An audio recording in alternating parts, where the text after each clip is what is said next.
from when I started on YouTube in 2020, in June, like May, June 2020, I had no subscribers.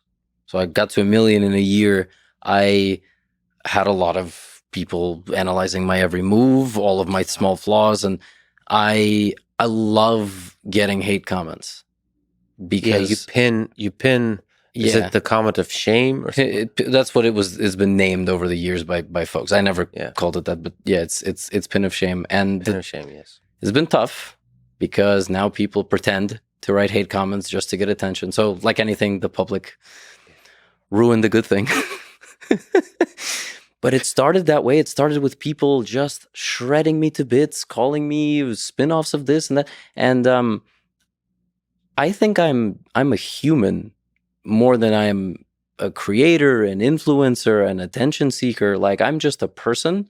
So to me, even at the size of 1.6 million subscribers now, September 2022, I don't understand that I've gotten big and that I shouldn't do this stuff and that I should be beyond it, or I shouldn't be checking my social media as much as I do and interacting one-on-one. I'm still very much a human being, and my guilty pleasure, my way of killing time if I'm not laying on the couch and playing some chess blitz games off stream, is I just interact with people who say nice things and who say horrible things. Mm-hmm. And I really like to get into the head of the people who say the terrible things. Now, sometimes you can, sometimes they are truly trolls, but sometimes people they just really hate you. So what's a successful interaction with a person that's trolling you? What's like at the end of that hero journey that you were partaking in? What's the top of the mountain look like? Is the troll conquered and broken mentally? Not mentally. I don't want to defeat. I honestly, sometimes somebody writes a very long comment, I'll respond with a question mark. Yeah.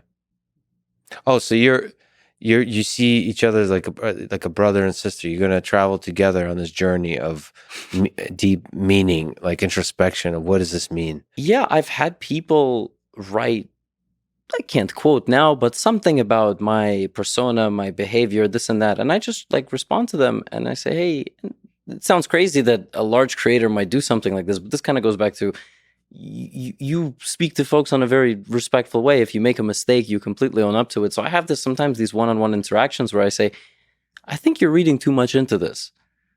I think you don't understand maybe some of my humor or sarcasm as such.